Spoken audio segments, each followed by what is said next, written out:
Welcome to the Great Detectives of Old Time Radio. From Boise, Idaho, this is your host, Adam Graham. If you have a comment, email it to me, box13 at greatdetectives.net. Follow us on Twitter at Radio Detectives, and check us out on Instagram, instagram.com/greatdetectives. If you want to never miss an episode of the podcast, I encourage you to follow us using your favorite podcast software. Our listener support campaign continues. You can become one of our ongoing Patreon supporters for as little as $2 per month.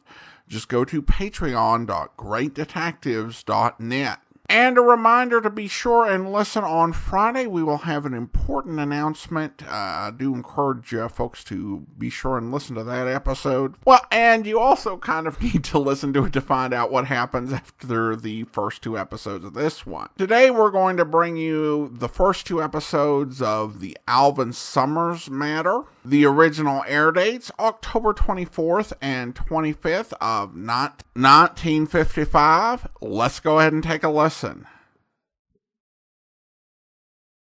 From Hollywood, it's time now for Bob Bailey as Johnny Dollar. Fred Wilkins at Northeastern Fidelity, Johnny. Oh, hi, Fred. I got a case for you.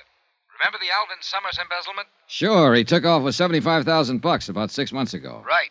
We held a bond on him, so we're stuck with it. So? This morning, a guy called from a little town on the west coast of Mexico, Santo Tomas. It was a bad connection, but I gathered he had some information on Summers and wanted somebody to go down there and talk to him. I nominated you. Then he's expecting me, huh? What's his name? Wait, I don't know that either. You mean I'm supposed to go looking for somebody whose name I don't even know? How come he's so coy? I don't think it's a case of being coy, Johnny. Before we could get very far into the conversation, the connection was broken off at his end. Okay, Fred, I'm on my way.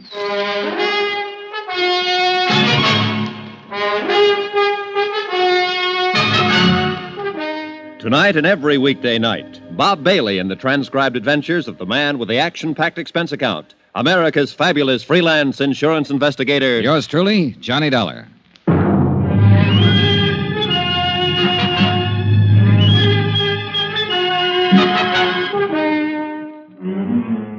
Expense account submitted by Special Investigator Johnny Dollar to the Home Office, Northeastern Fidelity and Bonding, Hartford, Connecticut. The following is an accounting of expenditures during my investigation of the Alvin Summers matter. Item 1, $220, plane, train, and boat fare to Santo Tomas, Mexico. For a town trying to be a resort, Santo Tomas shouldn't be so hard to get to. The last lap was by far the worst. A creaky, twice-a-week boat from Mazatlan. And I may be wrong, but it looked to me like the only outfit interested in making a resort out of Santo Tomas was the big new hotel up on a cliff overlooking the sea, the Playa del Mar. The rest of the town just didn't seem to care. It was a sleepy fishing village. A dilapidated pier, a long curving beach with the jungle crowding in on it, and a miscellaneous assortment of adobe shacks huddled here and there, sort of digging their feet into the ground. Even at a distance, the Playa del Mar looked too rich for my purpose, so I checked in at the other hotel. It was an old two-story job in town that I found after carefully detouring around a belligerent rooster scratching up a meal in the street outside. Once inside, I couldn't help feeling that the rooster was better off. It was small, dingy, and hot. I signed the beat-up ledger that passed for a register, and a little character wearing a ragged shirt with no collar, a big grin, and a baseball cap swooped down on me and grabbed my suitcase. Right up the stairs, senor. Okay. Are you the star of the Santo Tomas 9 or something? ¿Qué? The baseball cap. Oh, it's a first-class hotel here. I got to wear a uniform. Oh, sure. Silly of me. Which way? Follow me, senor. You come here to fish? Not exactly. My cousin has a very good boat to hire a cheap. Sorry. Oh. Well, if you're here on just a vacation, I'll be glad to show you the scenic sights for a very small fee. Hey, look, promoter, before you start making a career out of me, how about showing me my room? Okay, senor. Here. It's a very nice room, no? Oh, sure. Hey, look, can we get a little air in here? Oh, see, I turn on the overhead fan.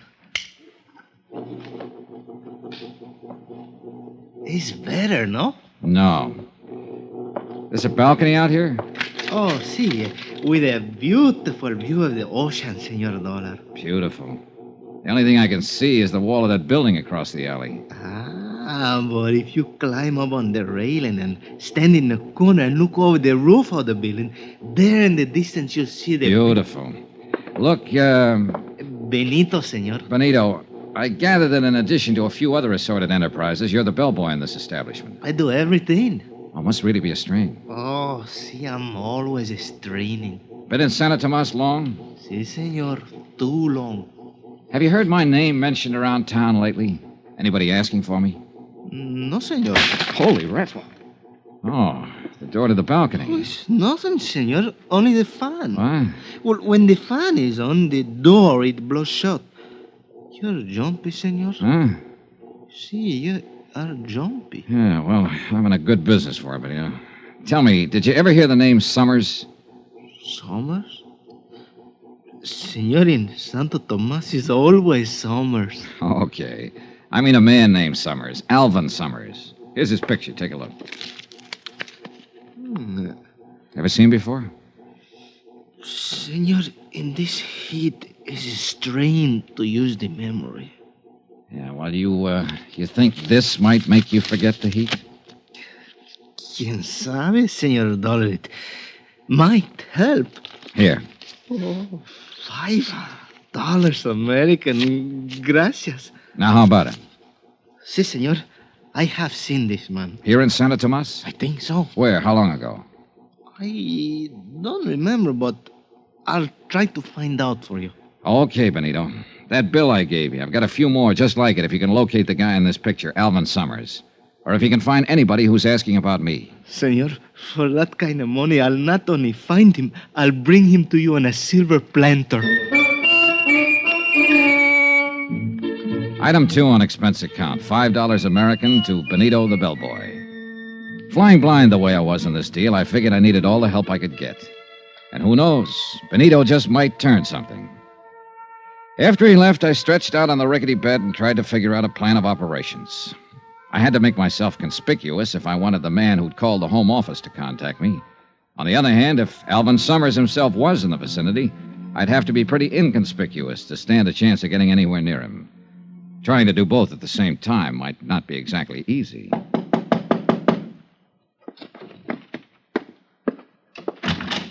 Yeah? Dollar? Well, yeah. Who are you? Carson's the name, E.K. Carson, and I'm sure glad I found you, friend. Hey, you the guy who telephoned and wanted to see me? I sure am. Well, my luck seems to be holding up pretty well. Not too well, I hope. Huh? Yes, sir. As soon as I saw you check in, I phoned the desk clerk to ask who you were. I says to him, he looks like an American to me. See, I'm in room Wait a 10 minute. downstairs. Desk clerk? I thought you meant that long-distance call. Well, the reason I hope your luck's not too good, friend, I'm sure hoping to get you into a little cribbage game. Cribbage? You play, don't you? No, I'm strictly the gin rummy type. Oh, I could teach you, friend. Wouldn't take a jiffy. Sorry, I thought you were somebody else. Oh, I sure wish I could get you into a little game, friend. Gets mighty lonesome making the rounds of these small towns. Are you in business here? No, I'm a traveling man. Regional sales manager for Hold Tight Zippers. Zippers? Down here? Sure thing. All a matter of education. As I often say, business is where you find it. Why, half the world is just waiting to be zipped up. Great thought, ain't it? Terrifying. Look, Mr. Carson, if you'll excuse What me... about that cribbage game, friend? Sorry, as I told Now, you, I'll bet if you just learned to play the game, you'd find out it was a whale of a lot of fun. I'll wait. Well, then, why don't we have us a good talk about business? Look, if you don't mind, I've got a few things to do around here, so... Sure, I know. To tell you the truth, I guess I'm just plain lonely. Daytimes aren't so bad when I'm out on the road, but nights I don't seem to be able to find anyone to talk to. Now that you're Yeah, here... well, maybe we can have a drink sometime. Say, I'd sure like that. Then maybe we can get up a little game later. Well, maybe. I ushered E.K. Carson, the cribbage king, politely but firmly out of the door. I'd figured him for the man who wanted to talk about Alvin Summers, but all he apparently had on his mind was cribbage and zippers. I ambled on downstairs into the cantina next door. I cut my way through the smoke to the bar and looked around. A few tired-looking characters at the tables, and over in one corner, a little fellow bent over a guitar, eyes closed, in a world all his own. Then I saw the girl, 3 stools down the bar from me. But when I looked up again after a drink, she was only 1 stool away. Hi. Hi. Welcome to Santo Tomas. Thanks. Really something, isn't he? Hmm? That guitar player. I saw you watching him. Oh, You know, those guys give me the creeps. They start playing and all of a sudden they're gone. Real far away. I don't think he even knows there's anybody else in here. lucky man, huh? Yeah. It's funny. A cheap, run-down bar like this. Nobody listening to him. Except us. And he's playing like he's on a cloud. Yeah. There's a flamenco singer like that up at the hotel. At night out on the terrace when she starts those wailing songs of hers. She gives me the creeps, too. Up at the hotel, the Playa del Mar? Yeah. Oh, he must be down here to see how the other half lives. You mean to see if anybody lives in this town. I sure picked me a great spot for a vacation. Pretty dull, huh? Real. At least, it has been. Oh? Say, do you know that guy over there? The American at the corner table? Yeah, the muscle man. I sure don't. You, certain? Of course I am. Why? Well, he's been staring at us. Oh. Never saw him before, huh? Mm-mm. Of course, I've never been in here before. Maybe he's the bouncer. He sure looks like he could qualify. Well, Look, he's leaving. yeah, I guess we made him self-conscious. I guess I'd better leave, too. Where to, Gloria. Johnny? Johnny. I think I'll go back up to the hotel and change. Then what? I don't know. There's a moon tonight. Got a date? Mm-hmm. Me? Mm-hmm. When? On the terrace. Half an hour. She left, and I sat there a drink or two, thinking her over and wondering what her angle was. I was pretty sure she was interested in me for more than my manly charms. And it occurred to me that it might not be too unpleasant finding out what was on her mind. Especially if it could help me locate an embezzler named Alvin Summers. I went up to my room to change. When I got there, I found I had company. Close the door. Well, my friend from the bar downstairs. I said close the door. Okay. Why the gun? Turn around. Face the wall. Okay. Hands against the wall. Hey, look, what are you... Shut up. Well, if you're looking for my gun, it's under my left arm. Thanks. Now turn around. So what's this all about? That's just what you're going to tell me. What's your name? Johnny Dollar. I'll bet. Cross my heart. We'll try again.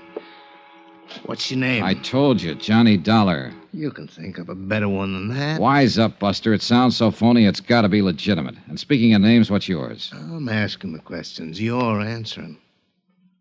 Okay, we'll play it your way. What are you doing down here, Dollar? Look, I'll make a deal with you. You tell me why you want to know, and maybe I'll be...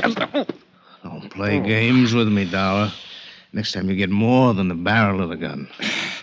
Hey, look, I don't know what this is all about. Will you- Okay, we'll cut out the question and answer routine. I know why you're here. Oh, So forget it, Dollar. Drop the whole thing and beat it. maybe I like it around here. But you won't like it around here anymore, Dollar. You'll learn to hate it. You and that gun put up a pretty convincing argument. I'll give it to you once more, Dollar. Slow and easy so you can get it this time. Go on away. Don't ever come back. If you don't go now, you won't ever go.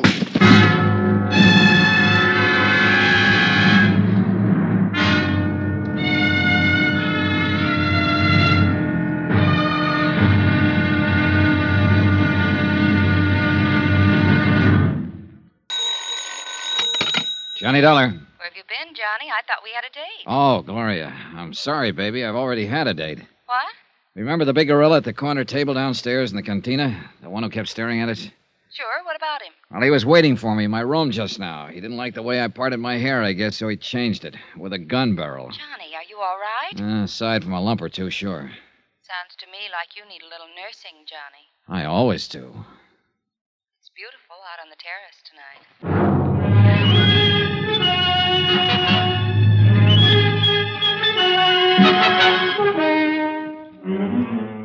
Santo Tomas, Mexico. Expense account submitted by Special Investigator Johnny Dollar. To the Home Office, Northeastern Fidelity and Bonding, Hartford, Connecticut. The following is an account of additional expenses during my investigation of the Alvin Summers embezzlement case. Item 4, $3 American to Eduardo Moreno, M.D., the doctor who dressed the assorted lumps and bruises I'd collected from the strong arm who seemed quite convinced that I should leave town. For a moment, I'd figured he could be the man who was to contact me with information as to the whereabouts of Alvin Summers, the embezzler. But as it turned out, all he wanted to say to me was goodbye, and he said it very convincingly. But Gloria was waiting for me. She definitely seemed to want to get better acquainted. And although I didn't know what her angle was, I figured it might be fun finding out. I left the joint where I was staying and went up to the Playa del Mar, the big expensive hotel overlooking the sea. There was a terrace with some tables and a flamenco singer wailing at the moon. Gloria was at one of the tables. Hi. Johnny, what in the world happened to you when I talked to you over the phone? I'm sorry I'm late, Gloria. You can see by my face I ran into kind of a rough detour. You all right now? Yeah. Johnny, you said it was that man who kept staring at us in the bar where we met? That's the one. Real charming fella. Muscles, too. What happened? I went to my room to change before coming up here. He was waiting for me, worked me over. The general idea was I should leave Santa Tomas in a hurry. But why? I don't know, yet. But somewhere along the line, I'm going to make it a point to find out. Cigarette? Thanks. Well, looks like things are picking up a little. How so? I told you I'd found this place pretty dull so far, but now, with you getting beat up and told to get out of town, it's beginning to sound a little more interesting. Well, I could do with more dullness and a few less bruises, believe me. You must be down here on a lot more than just a vacation, Johnny. Oh, I don't know. A lot of people apparently come down here to this town just for a vacation. That's why you told me you came here, remember? There's only one difference. What's that, Gloria? I really am on a vacation, and I don't think you are. Oh? You're not the Santa Tomas type. Why not? Mexico City, maybe. Havana, maybe. But not Santa Tomas. No, I think you came down here to meet somebody. Or to find somebody. Okay. Suppose I did. Who would I be looking for? If you don't know, how would I? Looking for, you, maybe? Oh, now that's the nicest thing that's been said to me all day.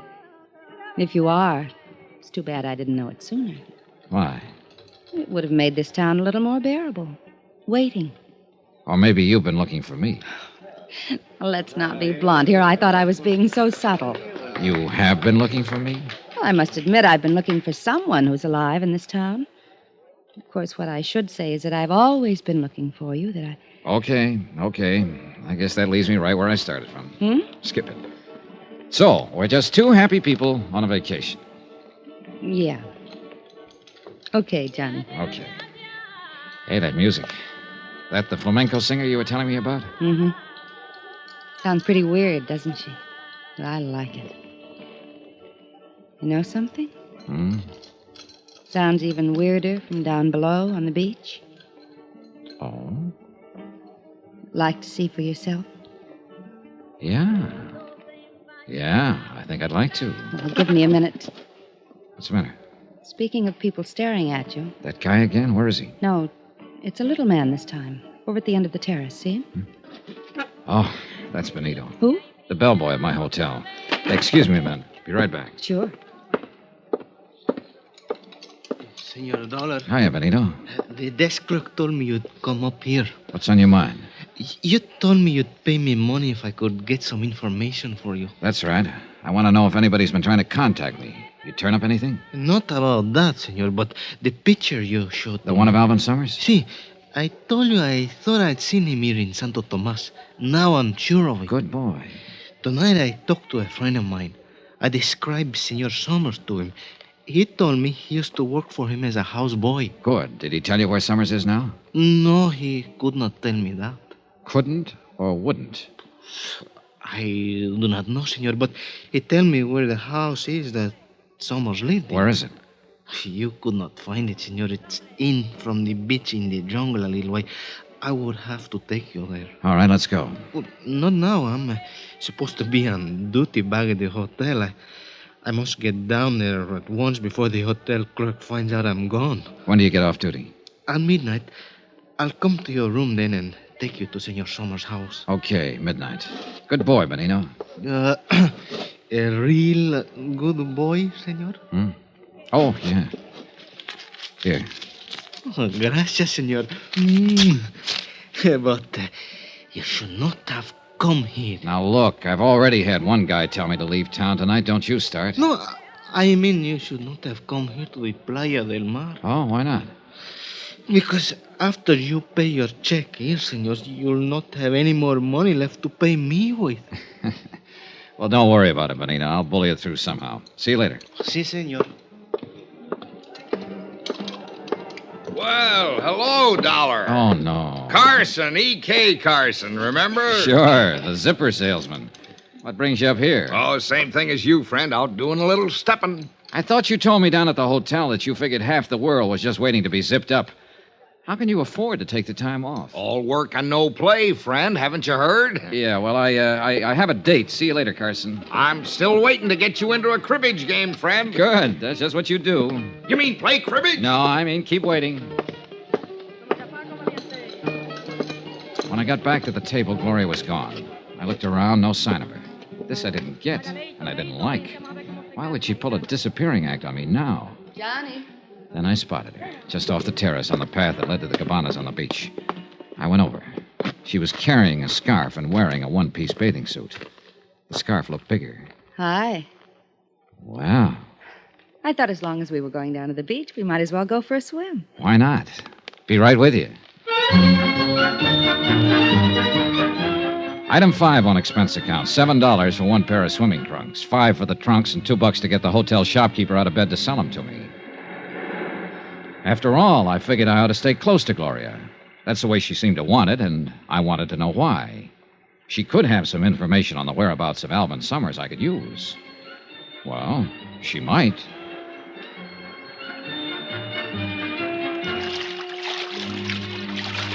Oh, that was fun. Yeah.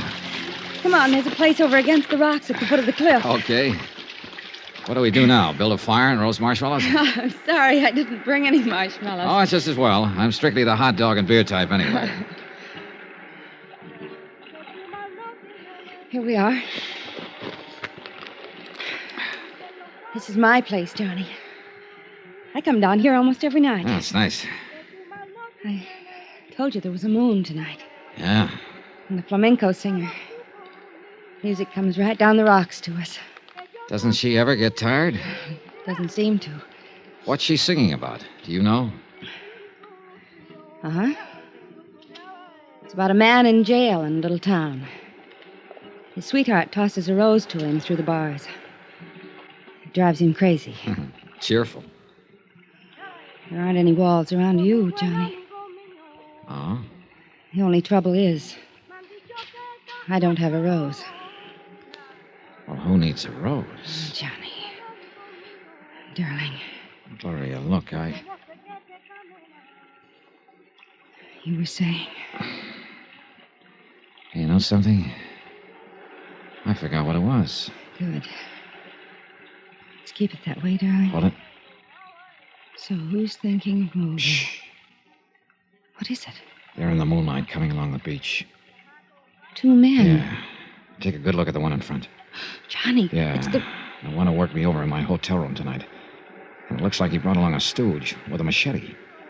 They're looking for you? Look, get around behind the rock here, then back up the path to the hotel. No, Quiet, Johnny. get going. I'm not going Look, to leave would you Please, Johnny, please. Don't go out there. Now stay out of sight. They can't see us here in the shadows. Gloria, sooner or later I got a little matter to settle with that big ape. It might as well be sooner. No, please. I don't want you to get hurt again, Johnny. I'm not going to leave you. Okay, come on. Let's shift around to the other side of this rock and keep it quiet. Can you see them? Keep your head down. Keep your eyes open. I saw him come down the path about half an hour ago. Maybe it's farther up the beach. Now, watch the water. It could be a swim. That was close. Too close. Yeah, Johnny, are you in some kind of trouble? not yet. You seem pretty concerned about me. I am. You sure that was why you didn't want me to tangle with him? Of course. You don't know the guy, huh? I told you I didn't. Why? Oh, I was just wondering if maybe he was a friend of yours and didn't want me moving in on him. Johnny, you're talking crazy. I've never seen him in my life before today in the bar of your hotel. I told you I didn't want you to get hurt again. I mean it. Maybe this will prove it. Well, that's a pretty strong argument. Look, Gloria, I hate to, believe me, but I've got to leave. What? Must be almost midnight. So there's something I got to take care of. Oh, fine. I know, I'm sorry. Pretty strange vacation you're on, Johnny. Yeah. So, my timing was terrible. But I had to meet Benito, the bellboy, in my hotel room at midnight to find out more about Alvin Summers' whereabouts. I walked Gloria back up to her hotel and headed for mine. It was a couple of minutes after 12 when I got there. I walked into my room and started to reach for the light switch. Then I froze. The moonlight was streaming in through the louvered door to the balcony, and I could see a silhouette against it. Somebody was out on that balcony, crouching against the door. Slowly, carefully, I eased over to it, then suddenly jerked it open. Benito. And I knew I wasn't going to get any more information about Alvin Summers out of him. After all, you can't do much talking when your throat's been cut.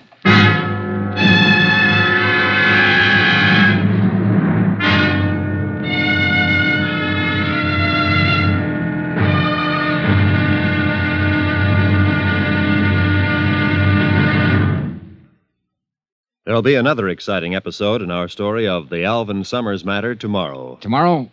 Well, there are some people you just wouldn't want to meet in a dark alley. But sometimes it can't be helped. Join us, won't you? Yours truly, Johnny Dollar.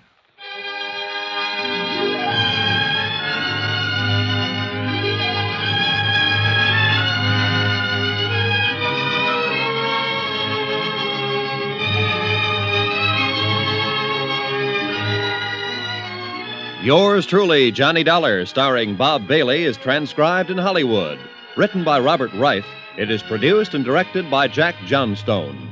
Be sure to join us tomorrow night, same time and station, for the next exciting episode of Yours truly, Johnny Dollar. Roy Rowan speaking.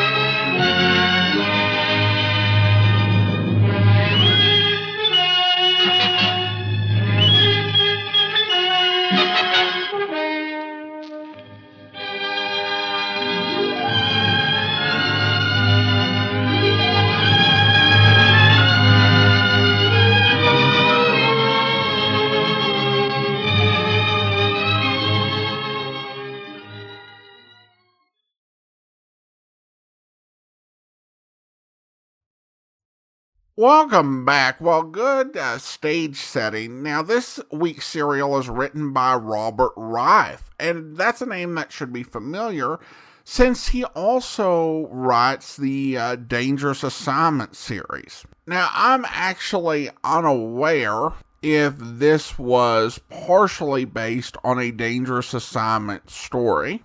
I do know we have one coming up by Reif that I found very similar to a Dangerous Assignment story. Of course, just because it's not in circulation, it could be an uncirculated episode. There are quite a few lost episodes of Dangerous Assignment, although we haven't run through many in our listening yet. They are coming, and there's going to be a pretty big period for which there are a lot of lost episodes. Regardless, I think this played out pretty well, with a nice bit of romance and plenty of intrigue thrown in. Now, I would be suspicious of Carson, not so much as a potential lead to Summers, but as a cribbage hustler. I've been playing cribbage since I was 8, and I don't think it is a particularly easy game to pick up. because there are so many different ways to score. There are different aspects of the game that you're just not going to pick up on immediately, I shouldn't think. Now, if you're out there and you learn cribbage as an adult and found it super easy to pick up and fully understood the game within an hour or so, feel free to contradict me. But in my mind, if someone comes up and tells someone who doesn't know how to play cribbage that it's really easy to pick up, I would expect that somewhere in the course of the night there would be some beginner's luck, and then a suggestion of, let's make this interesting and start playing for just a little bit of money. And then it ends up with you losing everything you have and wondering how you're going to make it until your flight home. But it is a fun game if you learn it. All right, well, listener comments and feedback now. And we go to Instagram, where Rabadude writes, have heard 10 episodes, 2 full serials, and I'm sorry, but I don't get the appeal of Bob Bailey. He comes across as a Saturday morning cartoon character, and the music sounds like a Douglas Sirk melodrama. He lacks the humanity of John Lunn and the hard-boiled appeal of Edmund O'Brien. Well, let me first of all brace myself for the incoming emails. That said, I do appreciate the honest opinion. While I can't speak as to Sirk melodramas, those were never really my speed. I will say that Bailey does show a lot of humanity in his performances as the series goes on. Things like the Broderick matter or the Nick Shern matter. The Valentine matter next week is a great one for showcasing Bailey's strength as an actor. And I'd say that if you don't understand the appeal of Bailey after the Valentine matter, I don't know if you ever will. But yeah, I would say give it more chance. The first 2 serials are pretty good, but I think they're a bit more basically functional than some of the other stories that come along. Well, now it's time to thank our Patreon supporter of the day. Thank you to James, Patreon supporter since August of 2022. Currently supporting the program at the Detective Sergeant level of $7.14 or more per month. Thank you so much for your support. And that will do it for today. A reminder, if you want to be sure to never miss an episode, follow the podcast using your favorite podcast software. And I do encourage you to rate and review the show wherever you download it from. We'll be back on Friday with the conclusion of the Alvin Summers matter. But join us back here tomorrow for Dangerous Assignment, where you to pick her out for me. Steve, are you out of your mind? No more than usual. Hey, do we have any female-type agents running around in this neck of the woods? Agents? I get it now, Steve. Let's see. Yes, Martha Kane is just finishing up an assignment in Vienna. Martha? Hey, she speaks German, doesn't she? Yeah. Good. Okay, contact her and tell her to come here to Berlin and go to the Schaft apartment house. There's an apartment there under the name of Schiller. Martha is now Frau Schiller. All right, I'll contact her. What are you up to, Steve? Oh, just cooking up a little gag, Commissioner. If it works, I think we can bust this deal wide open. And if it doesn't work? Well, if it doesn't work, I'll leave you my best hand-painted necktie. You know, the one that lights up in the dark? I don't like that. Oh, you ought to be a whiz with it. And now, Steve... See you later, Commissioner. What are you going to do, Steve? We need another clay pigeon to take Benner's place, don't we? Yes, but... Okay, so I've got me the pigeon. You mean this woman, Agent? No, I mean me.